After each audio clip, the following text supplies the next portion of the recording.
Test, test, test. Testing. Alrighty. Another day, another dollar. A peso for me. Oh. Now, see, if I said No. that, would that be a stereotype? I wouldn't have been offended. If I said it, it'd be like, oh, racist. It depends who you were dealing with. I True. wouldn't have been offended.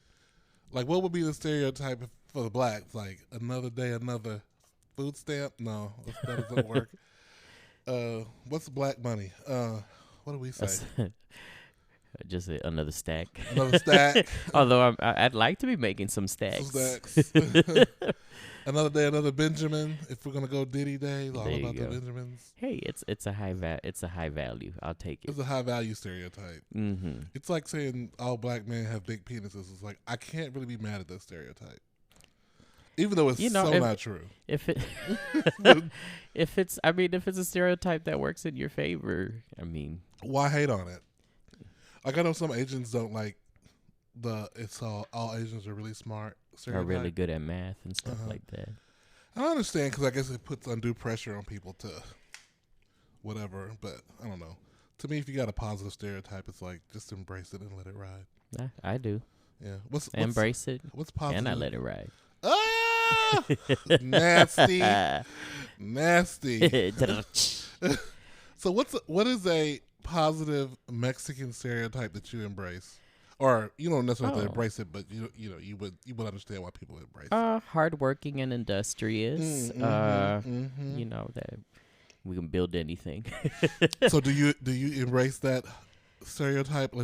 If someone assumed that about you, would you be like, I'm offended?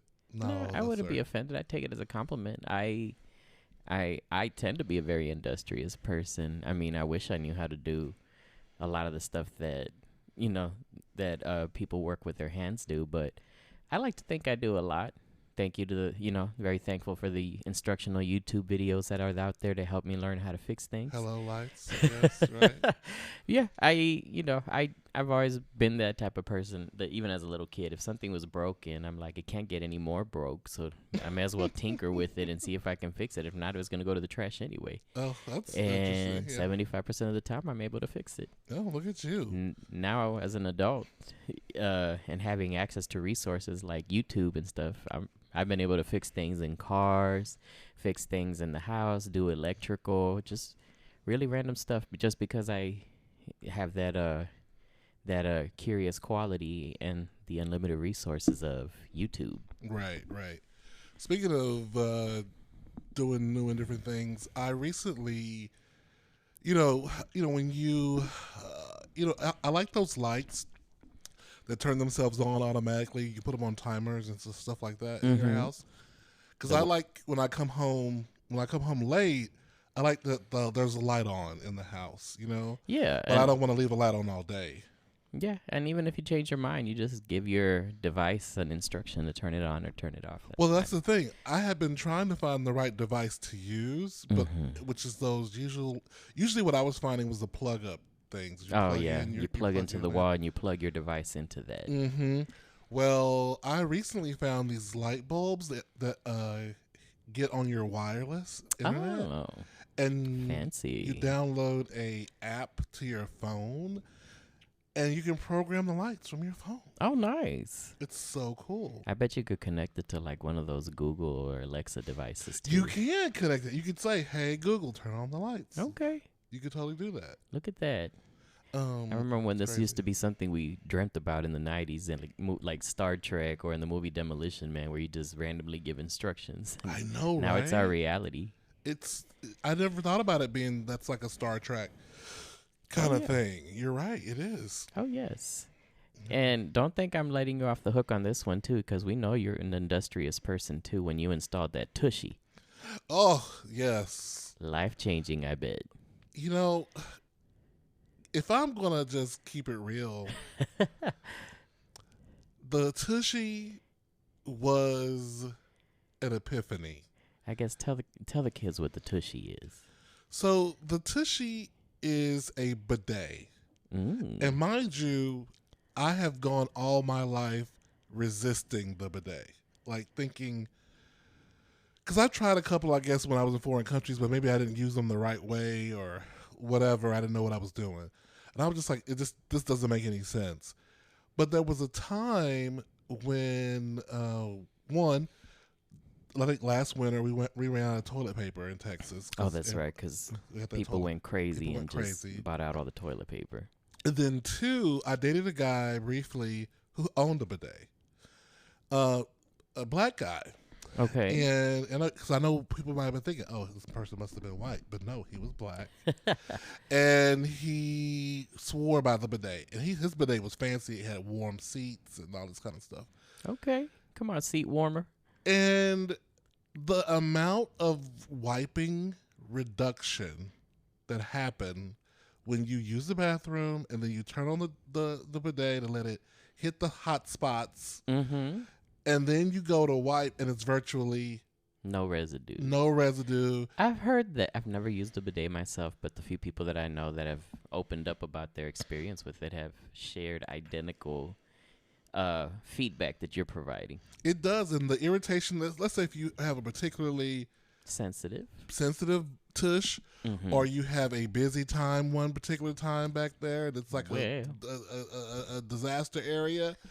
the bidet does most of the hard work. Okay, so you're not spending all this time wiping and wiping and wiping. It just saves your life. You know what? I hate going to the bathroom at work because mm-hmm. I don't have my bidet there, and I miss it every time. Oh no. Yeah, but I swear by the Tushy, it's easy to install. Sounds like it. The directions were pretty good, but I also went on YouTube to watch a video. I tell you? Those YouTube videos. Because, for us visual people who like to see the examples of it happening, it just really worked out really well. So, yes. I agree. I'm better at visual training, so that's why videos come in so handy. Mm-hmm. Honestly, ever since you mentioned it, I've been considering getting one myself, and they're not that expensive on Amazon. Not at all. Like, just around $100 for the basic model. Really? I saw one for $50. Oh, you did? Mm-hmm. I think there was like the level 2 or the Model 2, but there's a Model 3. So the Model 3 is like the $100. Oh, maybe I got the more fancy one. Okay, yeah. Okay. Yeah, yours is controlled with Wi-Fi. That'd be funny. Somebody be in the bathroom and you turn what's the command you tell it? Squirt. No, well, that's for somebody else. Oh. We'll leave those commands for another episode. Yes. Speaking of this episode, why are you single? Is one of the topics. That is today. A loaded question. We get that. I think most single people get that question a lot, especially when you're dating, and that's one of the first questions people will ask you. We're going to talk about that, and then we're going to take a caller. And then after we have the caller, we're going to come back and talk about gay subculture or what's your tribe. We're going to kind of go through the different... Oh, I like that. What's your tribe? What's the different tribes and... in my culture, we have a lot of tribes. Yes, most definitely. And yours too. There's a lot of tribes in Wakanda. Yes, most definitely. Wakanda forever, baby. Yes. I see that little blue strip of vibranium on the bottom of your inside lip. Yeah. I mean, don't tell nobody my business. I don't want nobody coming. People be trying to come get the little bit I got. Don't tell all my business. So, Soulful, why are you single?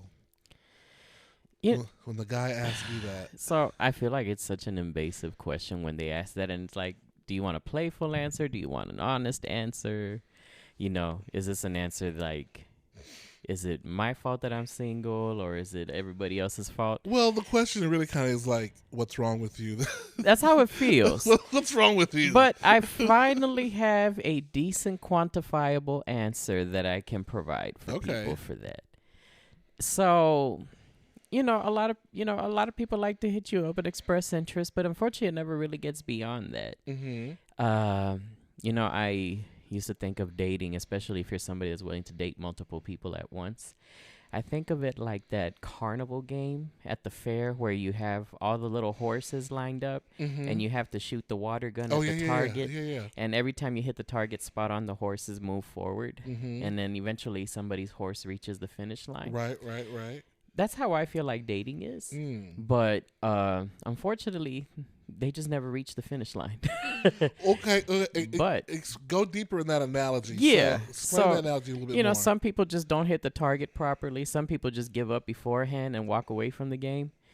Some people will aim at somebody else's target. Because when you said that, this is what I was thinking. I was thinking, so the end of the finish line is you. Yes. Is to get with you. Yeah. All of y'all have an equal chance. And so everyone else is the people pressing the water gun, right? Yes. And so we're pressing the gun, and the horses are going, and some people are missing, some people are whatever. But I'm also thinking that, so it's like, so someone else falls out or maybe they're a bad shot, it's a bad date. Someone else gets there sooner, or like you said, they may give up. Okay, I'm seeing it. Okay.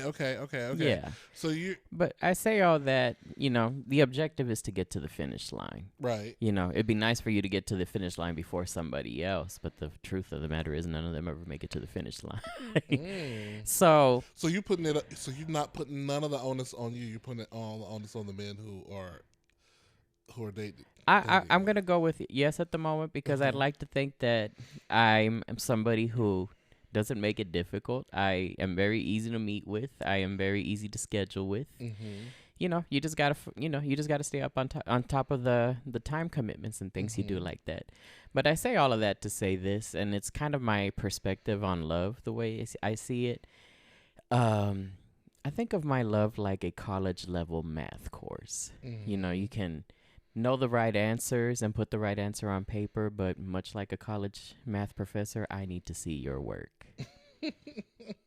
The right answer isn't just good enough. I need to see all your work. I need to see all your work. And what does that mean by I need to see your work? Because it sounds funny and good, but what does that mean? I need you to put in the time. I need you to want to date me. I need you to, not just express interest and want to plan out a future. I need you to, go through the process. Go through the process, yeah. If you want to ride the roller coaster, you got to stand in line and wait that time. No? No cutting to the end. That's just how it works. Right. Yeah. So, I mean, I'm hopeful just as any, but I don't think I make it difficult. I just think there's just so many options out there right now that people it's very difficult for people to maintain interest sometimes. Yeah. If anybody else is out there like me, I'm going to put myself on blast for a second. Put yourself on blast. And I think that I have tended to, and I think I may have mentioned this in other episodes, I have tended to entertain people who, if I really gave myself time to think about it, I wasn't that into them. And that's an honest answer. There may have been qualities about them that I liked, but or maybe I was trying to be the kind of person that is, well, it's not just about your list or the things you think you like. There could be other things be open to liking other things. Right. And honest, so it's not me being nasty or whatever. It's me trying to go beyond my typical or what I think I want. And sometimes what that really means, I need to just be more honest with myself and go, no, this thing is important to you. Yeah. And this person doesn't have that thing, and you need to just let it go. Yeah. Let it go. I mean, it's good to keep an open mind, but at the end of the day, it really does help to have mutual interests, or at least enough of a respect and understanding for the other person's interests if it's not necessarily something you're into. Right. Like, we know you're very much into theater, podcasting, and things like that. And I personally can't imagine you dating somebody that has zero interest in theater.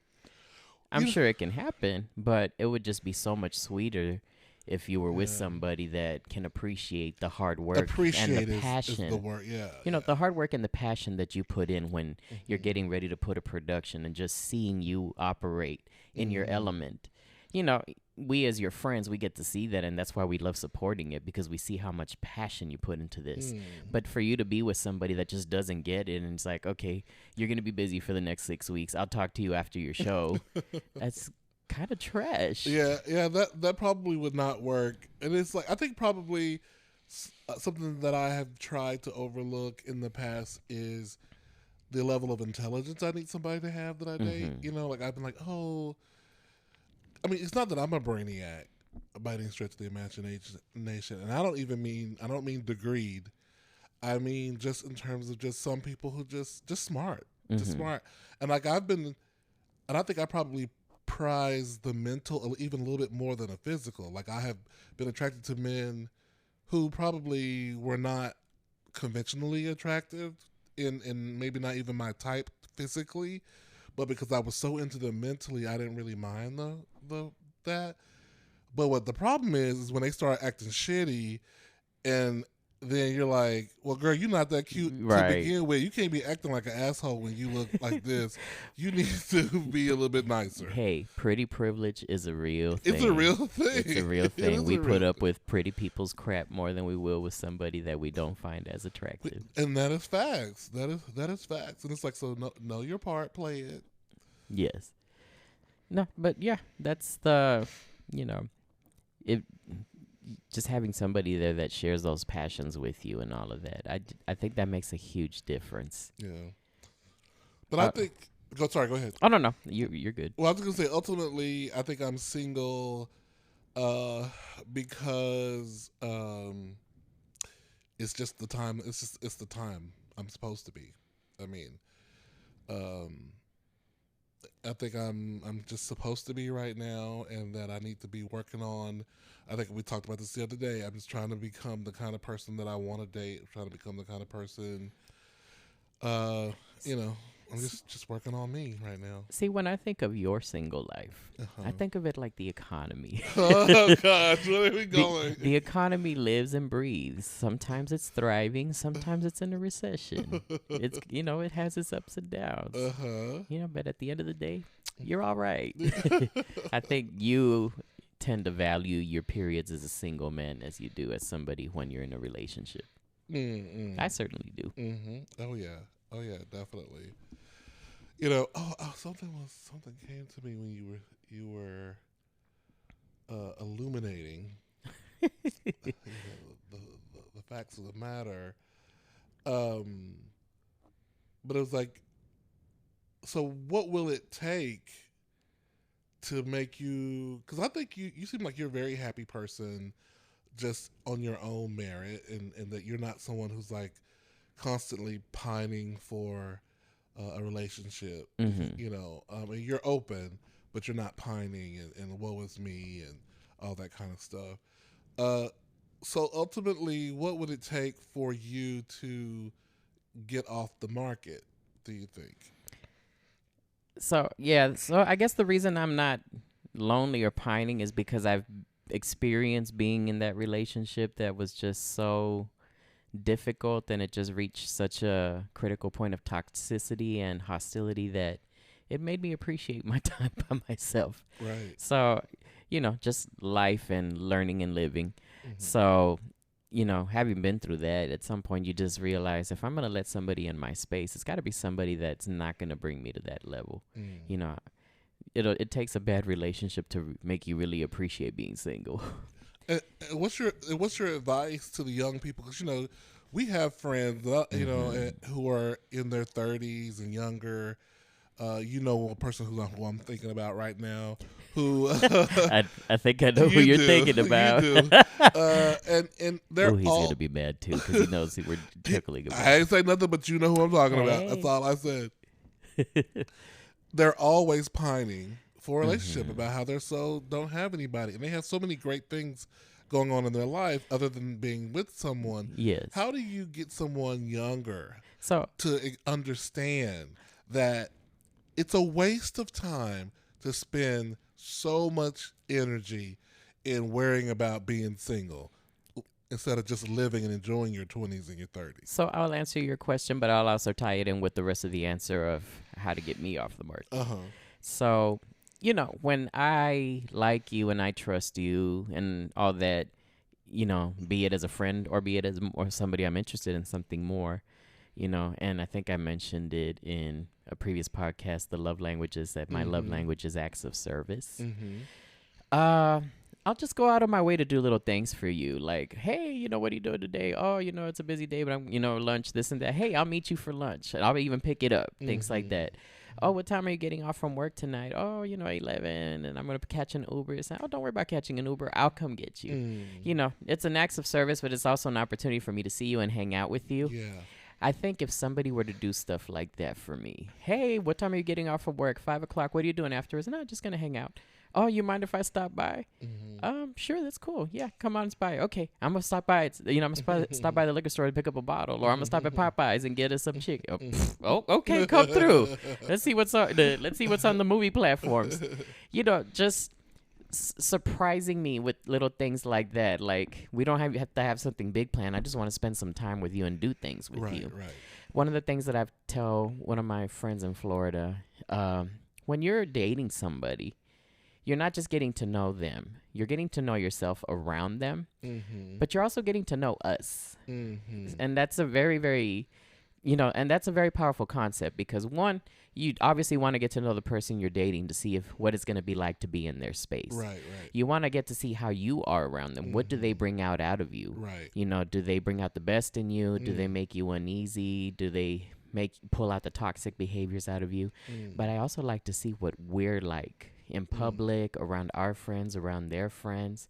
When we're out together, is that person going to shut down or stay in a corner, maybe even be a little shady? Are they going to light up and be the life of the party and forget that you're there? Or is it going to be a nice balance? Hey, we're here as a couple. We're spending time with each other. We're engaging everybody, but we're still... That's what I want to see. I want to see what we're like together. Yeah. Okay. So, what's your advice for the young folks? Focus.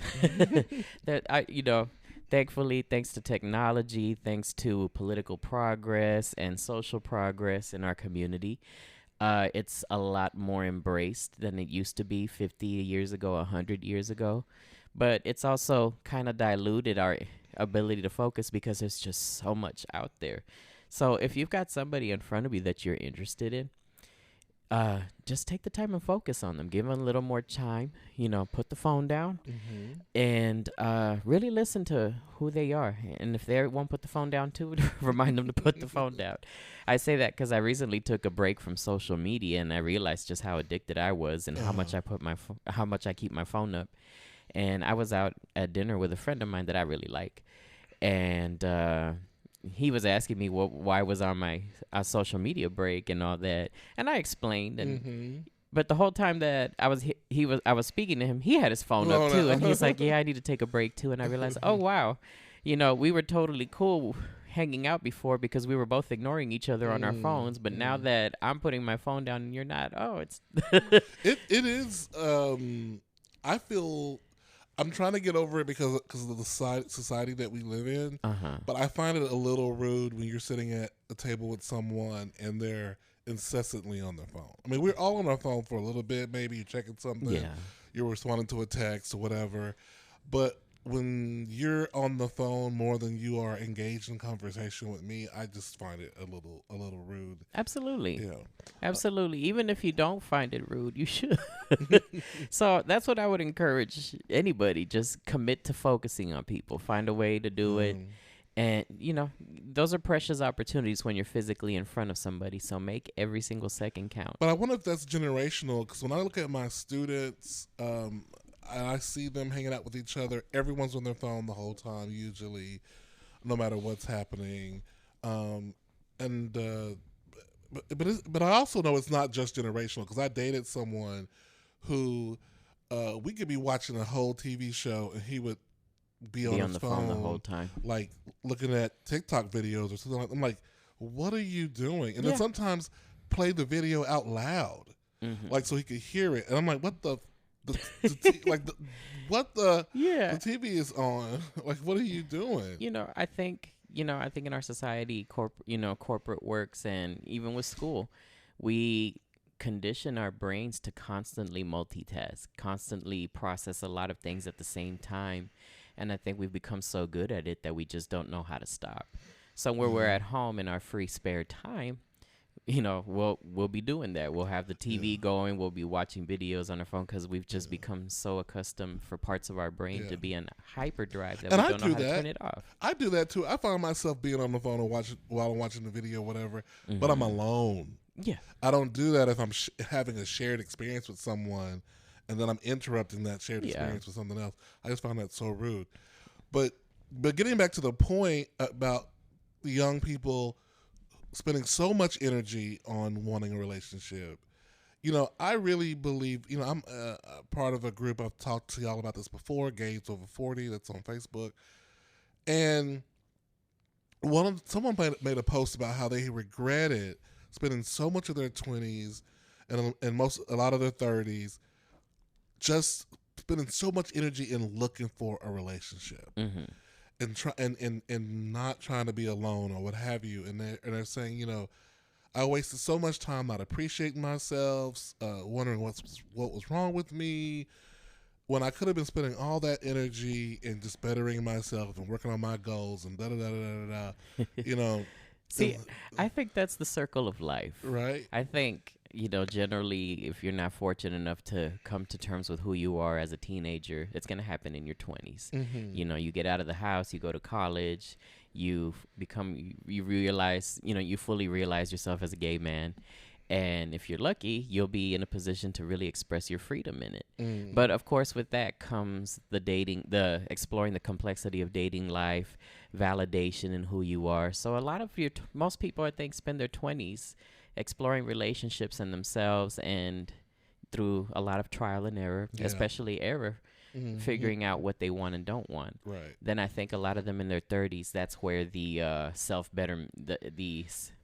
self-improvement phase happens. Yeah. I'm going to focus on my career. I might go back to school. I might take this continuing education classes, and then you kind of shut out people because now you've built a foundation for your future, and you're going to be more particular about who you let in your space so they don't compromise it. Right.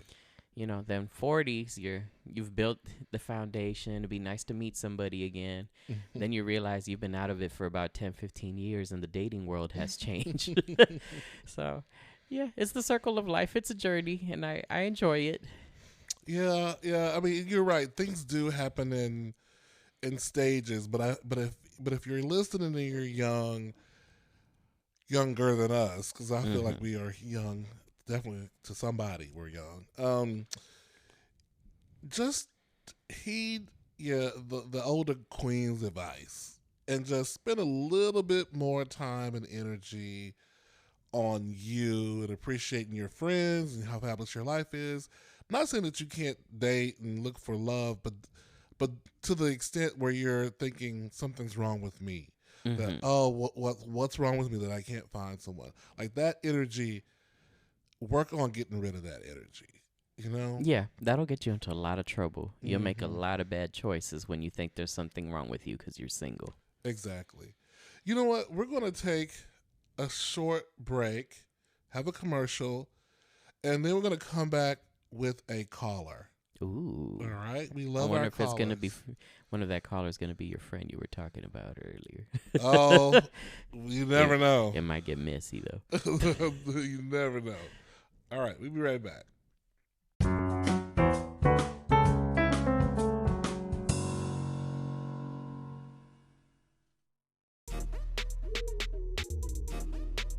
From the producers that brought you the movie classic Black, Brown, and White All Over, and the director of the runaway hit Honey, I'm Leaving You for a Younger Man, comes the new period drama Twinkerton. Meet a clan of not-so-eclectic twinks vying for the financial support of the local sugar daddy. Cisco and Albert called it a movie only a friend of Dorothy could love. Time Out magazine said it's an embarrassment, not of riches. One Rotten Tomato commenter said, if you love Jackie's back, you probably won't like this movie. Twinkerton, coming soon to the YouTube movie channel.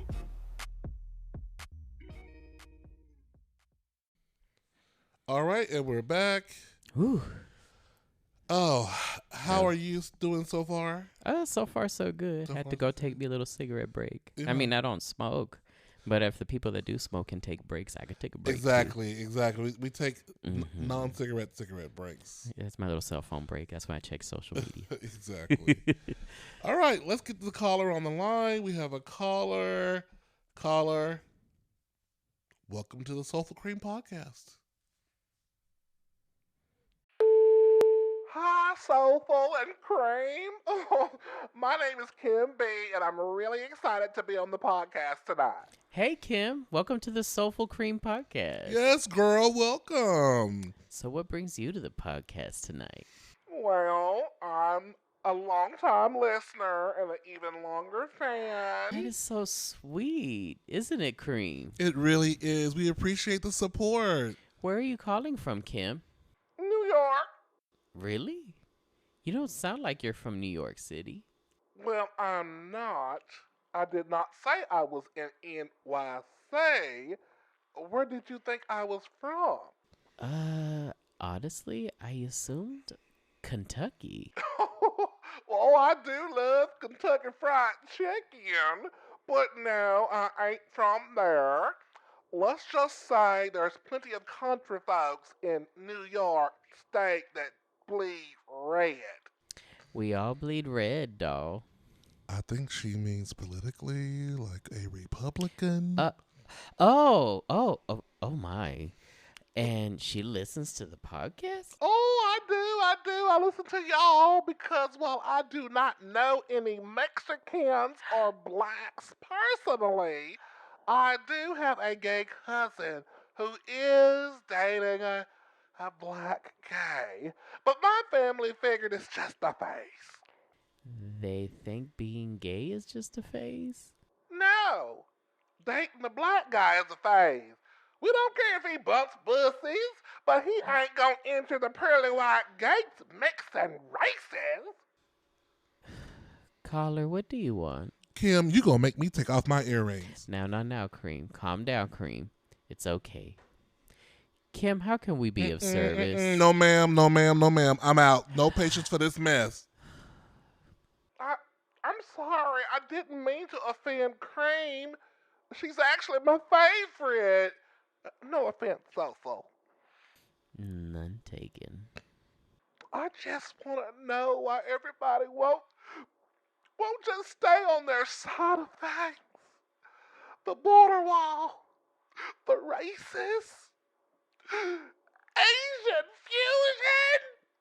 It's all a mess. Why must things change? Okay. I know change can be hard. It is. It is so hard. But that doesn't make it not right, correct? I guess. Things change so that you, as a woman, could get the right to vote and have a bank account in your own name. Think about it. Yes, change can be rough, but it's not all bad, Kim. I'm glad that you can see and accept your nephew for being gay. Has he learned to accept you for being what I assume is heterosexual? Accept me? That was never a question. My point exactly. This young man doesn't need your approval, but I'm sure he'd appreciate you not standing in the way of his love life. Isn't the most important thing that they be happy? Oh, I guess. Oh, you're right, Soulful. Oh, Mexicans are so smart. Thanks.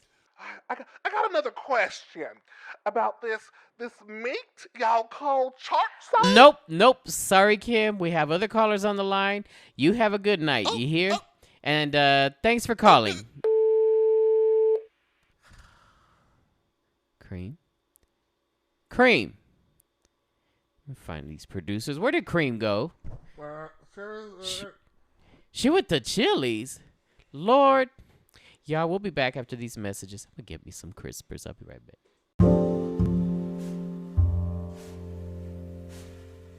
Are people on to you? Are you running out of excuses?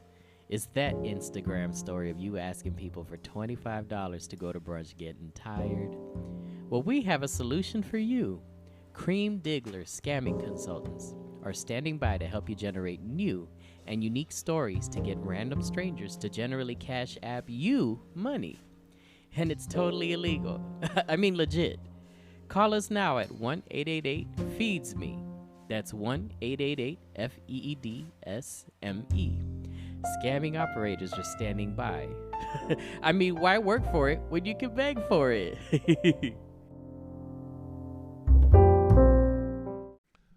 Okay. My. Have you cooled down? She got you a little heated there for a second. I appreciate that we have fans from all walks of life. I appreciate that. But Miss Thing was too much. Yeah, she sent me for a loop for a second. She said, "Child, Miss Thing was too much. She was Thank too God much." for those 100 Chipotle chicken crispers from Kim. Chili's. That was a good idea for you to run there. I got me a little to-go plate. Okay, I'm telling you, I needed it. After all that, you need me a strawberry lemonade.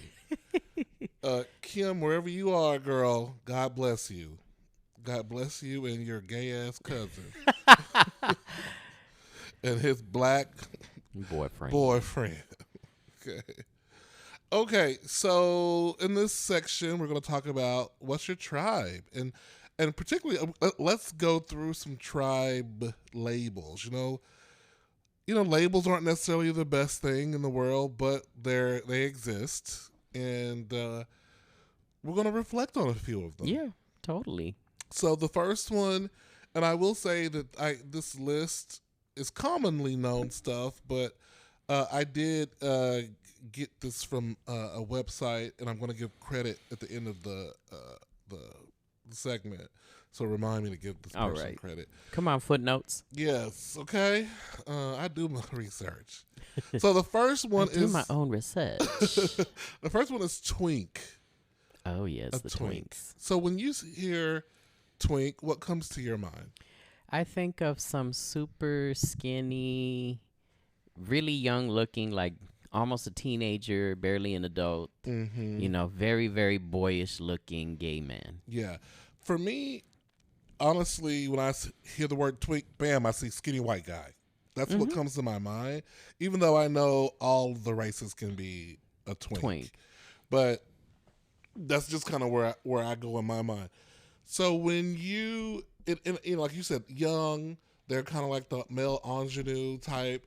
When you think of a celebrity version of a twink, what comes to your mind? Can you think of a celebrity that makes you think, that he's a twink? Well, he's straight, but I would probably say Shawn Mendes. Yeah, I agree. Shawn Mendes would be total any of the twink. Jonas Brothers. Yeah, especially when they were younger. The guy who plays Spider-Man, Tom Holland. Yes, definitely. I'm trying to think of anybody else. Maybe a young version of that guy who plays Everybody Hates Chris. We saw him on Abbott Elementary. Yeah, I was really shocked to see him on there. Yeah, I mean, he's a grown-ass man, but he has a body of a twink, I think. Yeah, still. Yeah, still, So, twinks. The next one, the next category is discreet. When you hear discreet, what does that mean to you? I'm going to be honest. I tend to avoid those. That's fine. I mean, no disrespect to them. No disrespect to them. I mean, I respect that they want to be. I respect their discretion. I just don't have the patience to honor it all the time, and I don't want to walk on eggshells. But when I think of somebody who's discreet, I think of somebody that doesn't even want to show their face, keeps just about every element of their identity and existence, for that matter, as a secret or anonymous. And I'm just not good with anonymous. Oh no! As soon as you say you discreet, I'm like, girl, what does that mean? Yeah. You're not out. You're not out at work. You're not out to your family. Oh, the people who need to know. That kind of. And the reality is, no shade, but a lot of the ones that were discreet, once I met them, it was like, how do people not know? How do people not know this shit? Just because you're not talking about it, sis, don't mean nobody know. Okay, but yeah, usually some version of in the closet. And I guess there's no celebrity version of that we would know because we would know it. I guess we could say anyone who's come out of the closet recently, like all the sports figures who we didn't know about. Sports figures that waited till retirement to come out. Yes, I hear there's a lot of producers in the music industry and such working in, people that work on the back end. They're not on the stage. They're not in the spotlight. But people that Is that a pun? I wasn't planning on it, but if it works, it works. On the back end. Oh, if it works, it works.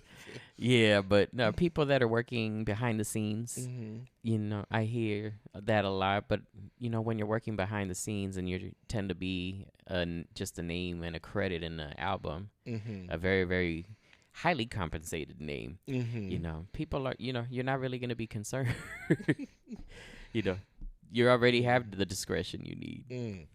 So the next one is the, also the discreet people may be married with kids. Okay, so yeah, that's a possibility too. I tend to think of them as DL. Oh, the DL. Because I don't know if there's a difference for some. I feel like there is. I hear discreet and I hear DL. I would give discreet and DL two different categories, yes. Yeah, when I hear discreet, it doesn't necessarily mean that they're involved. They just prefer to keep their...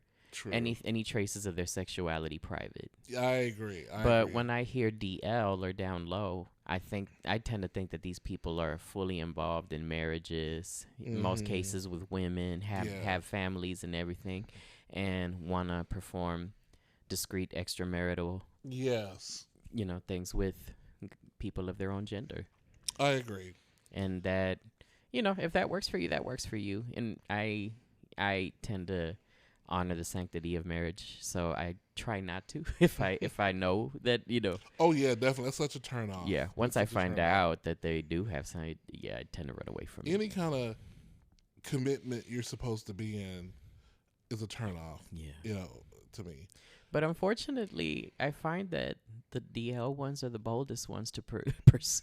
Oh yeah, that'd be all up in with your... good reason. Your the single messages. Ones won't pursue you, but the ones that are married, they're the first ones aggressive. To be in your inbox. So aggressive. So what about this one, the otter? The otter. So I think the otter would be the slimmer guys that are really, really hairy, possibly older. Yeah, hairy, slimmer. Yes. I kind of think Hugh Jackman-ish, although Hugh Jackman is kind of muscular. He could be fall into some other categories. Muscle bear. Yeah. But I don't think Hugh Jackman got the belly to be called a bear. But he's definitely... I'm trying to think who would be an otter, like Will Ferrell, maybe? I think he's kind of on the heavier, like on the more... thicker side. I think of otters as very slim people, almost like a twink as well. Oh, see, I don't give them that thin. I give them like a range of, let's say if a twink is a 6 foot, I can't think, like 160 pounds. 160 pounds. I'm gonna give them up to like 220 or something like that, maybe. But yes, hairy, thinner side, a little bit leaner than your bear, which is the heavy set, chubby, just fat guy, or fat guy. And I say fat with no disrespect whatsoever, but there's so many different levels of heaviness, and some people consider thick and fat as two different types of body types. But Again, I don't say fat from a condescending place because I am fat. I do, and I have no problems with my body image. Yeah, I do see thick and fat as different things on some level. Although I don't think that's how. I don't think they're used that way. I think they're kind of used interchangeably right now. Although there is a subcategory of bear called the cub, which usually is indicative of someone who's a younger bear. See, right? That was probably the one that I closest associated with, the cub, because I probably of all the subcultures in our community, I was probably around bears the most. and I've always been the younger appearing one. I just wasn't hairy.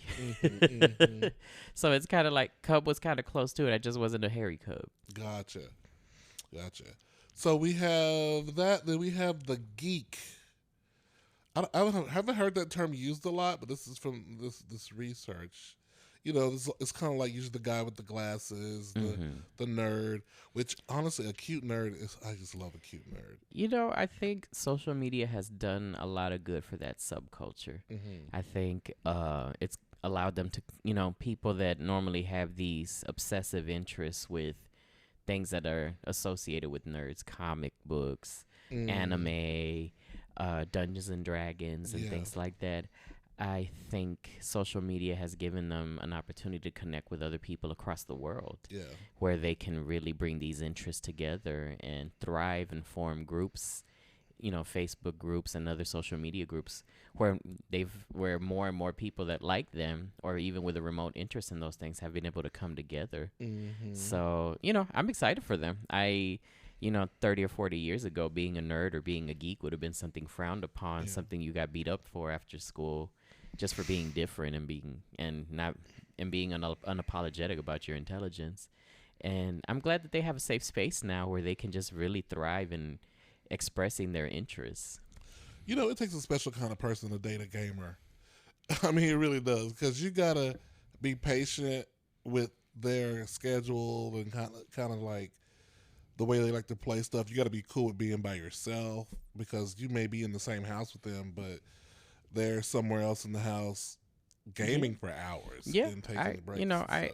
I've gone out with a gamer myself several times, and I knew he was a gamer, but I never really saw him game around me. And one day he just expressed, he said, well, I know how I am when I'm gaming. I just shut out the world, and I don't want to do that while I'm around you. So I want to focus my attention on you when I'm hanging out, and then I'll just do gaming on my own time, which I thought was very sweet. That's very sweet.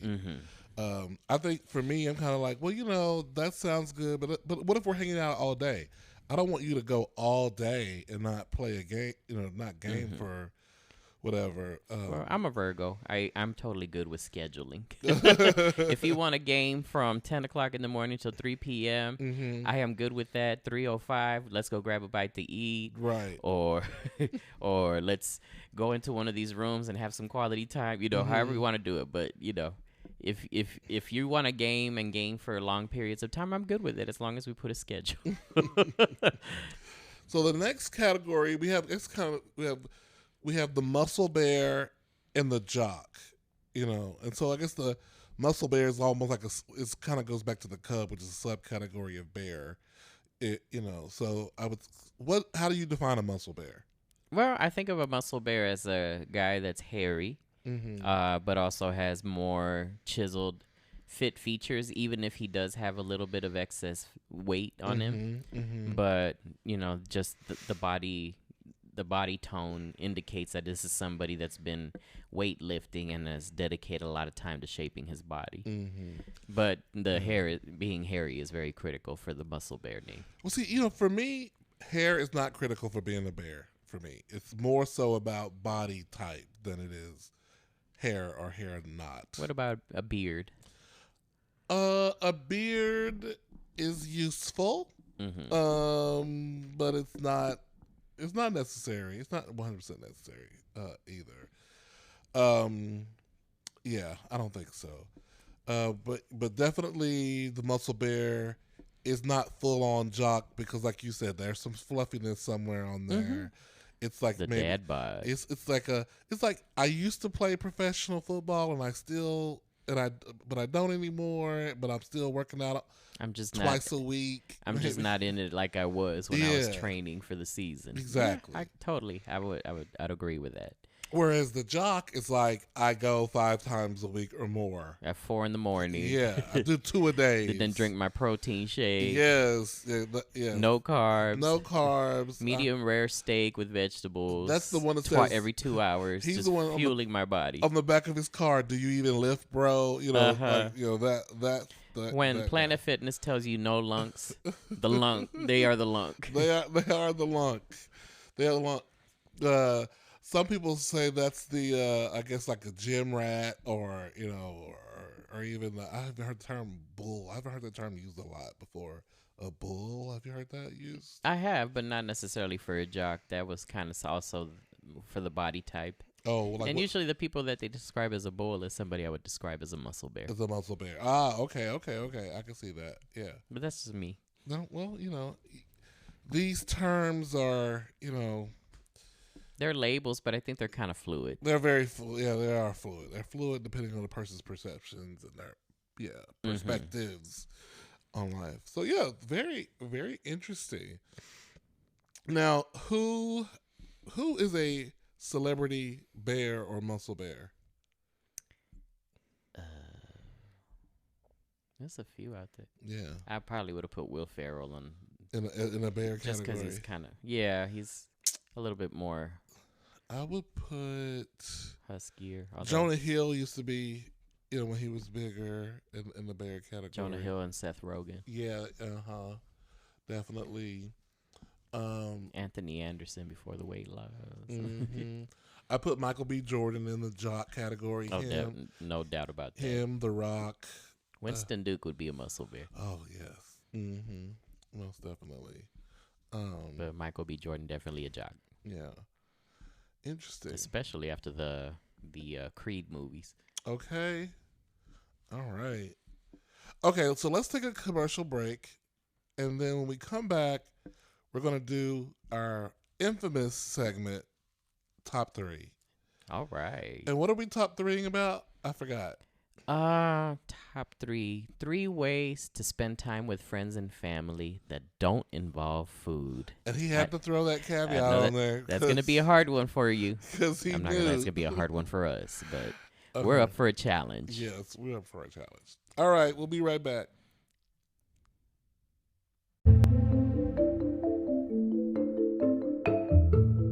Are you about to be evicted? Have you run out of couches to crash on? When visiting friends, do they tell you have to leave the overnight bag behind? Oh, face it, sis. The jig is up. But you don't have to be a hobo no mo.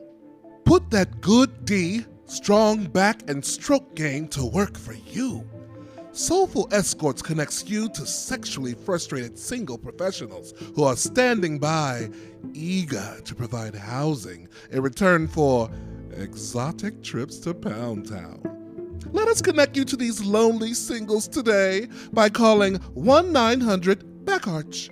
That's 1-900-BACARCH. Stop pretending you only need to stay just one night, sis. And just like that, we're back with the Soulful Cream podcast. And just like that. Okay, so top 3. Top 3 ways to spend time. Well, our top 3 ways to spend time with friends and family that don't involve food. Now, this is a challenge because both of our cultures, we love food. Yes. And to be honest, all of our family gatherings historically offer, include food in some capacity. In some capacity, most definitely. Food and overeating. And that's great. That's great. But, we want to come up with ways to spend time with those we love and, look for some healthier options that don't involve stuffing our face with carbs and, butter-loaded stuff all the time. It's great to do it every now and then. But, we want to come out. We want to make sure that we all live and last a long time and have great, healthy lives. So let's mix it up a little. Mm-hmm. So, Cream, what is one thing you would do that doesn't involve food to do something fun with friends or family? I think probably one of the biggest things we do is play games. Whether that's dominoes, spades, Uno, even Connect 4. We just love games. Especially with you, because we know you're quite the shit talker. Well, half the fun is just watching you talk shit. It depends on my audience. It depends on who I'm playing with. Yes, Oh definitely. yeah, that was. Remember that one time at the beach house when we were playing spades with Nico Bear? Oh Oh yes. my god, that was hilarious. We'll have to bring him on the podcast We will, sometime. but he was a really good spade I player. had no idea he had it in him. Like I he mean, was so good that he cheated and we didn't even fucking know right? And until then he he was on the did. phone and he caught me trying to cheat. I was like, he's like pausing the phone. Hold on, hey, hold on. Did you just renege? I was just floored. Like I can't believe he caught that. Oh yeah, I'm really bad at that. Like I have to get better at splitting my focus at what other people are doing. I'm so focused on what I'm doing that yeah. He was so nice about it too. I reneged once and it was like the biggest cry. I almost got canceled. Yeah, I'll tell you. That's a But quick he way was to so get nice it. about it. He just caught it and kept going. Now, what about you? What's one of your So things? I'm gonna take an easy one, and I know you can relate to this one, but going to the gym. Mm-hmm. And I mean, it's not just something you take lightly or just say, "Oh, we'll do something." You and I have done it, Yeah, yeah. and it was great. You know, you have your routine, I have mine. You know, but we kind of started off warming up together on the Mm-hmm. ellipticals, and then you went and did your upper body workout. I did my lower body workout. It was Mm-hmm. great. Yeah, I had a great time. yeah. It's nice just to sometimes just have someone to motivate you to get to the space. You know, and then have and going there with a friend is like okay, I'm not.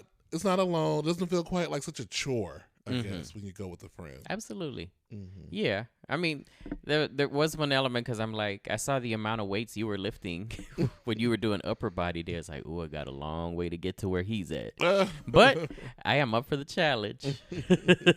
But yeah, definitely that. I think my other one is I love to take trips with friends. I'm not. I don't. When I don't necessarily say travel because when you say travel, I'm thinking about flights and international, whatever. And and I like to have experiences of those things, but I'm not really big on like airports and blah blah blah blah blah. But I do like to travel with my friends and have experiences with them, and just go on adventures with my friends. I do like that. Oh yes, I am. All anybody who knows me knows I'm up for an adventure.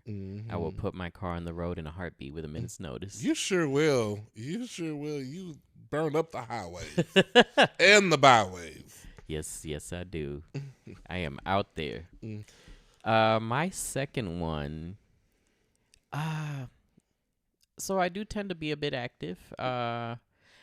Had a friend of mine that suddenly wanted to start hiking, and he Mhm. didn't have anybody else that would do it with him. And I was like, okay, I'll do it with you. So we went on a hike. You know, we went hiking in this one park uh, that was in the city on the west side of town. I had no idea existed. Mm. It was a little small area, but it was really nice. And then we went hiking in this reserve on the south side of town. Huge, like several miles and everything. Mm. Had my backpack and everything with water and but I enjoyed it. I would totally do that. It was nice to be outdoors. It was a nice cool day. He was a photographer. He's a photographer, so he brought his camera, was taking live action shots out Mhm. there of the wildlife. So, you know, if you've got friends that are up for the walking and don't mind a little sweat, hiking is a great way to go out. Then you don't Mhm. feel so guilty about the food afterwards. True. True. True. True. Uh-huh. I think. I guess my final one would be games, travel. It would probably be just honestly just chilling and either watching movies or watching TV, like just relaxing. Yeah. Yeah. I mean, you've put me onto some movies and shows I didn't existed that I enjoyed. I'm not even the binge watching type, but you got me hooked. I was like, I couldn't believe I finished WandaVision in a day because of you. I mean, hey, when it's good, it's good. It is. It's good.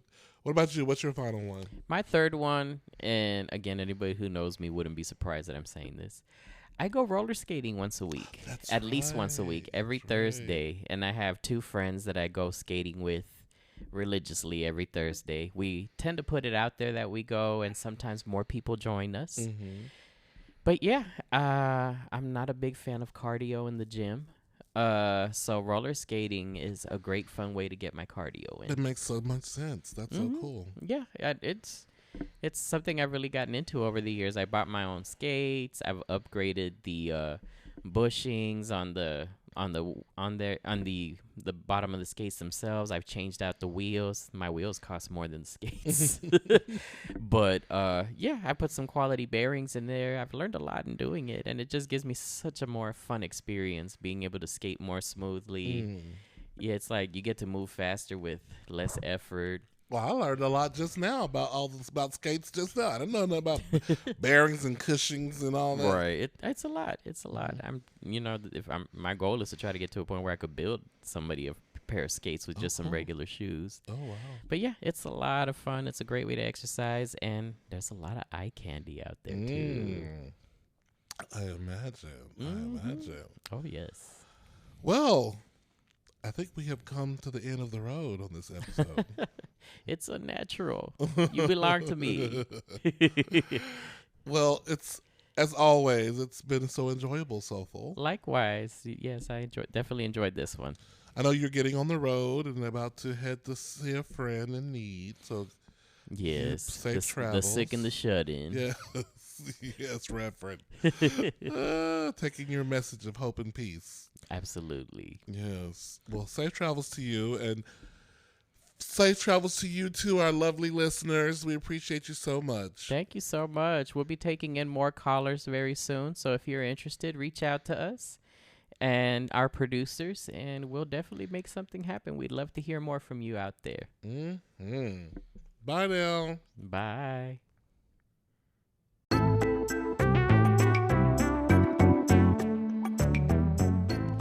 Ba. You have been listening to the Soulful Cream Podcast. And honey, we are so thankful for you listening to our little old podcast. Whether it was your first time or the 100th time, we are grateful for you. Be sure to share this podcast with your friends. Don't keep us all to yourself now. We are the Soulful Cream Podcast.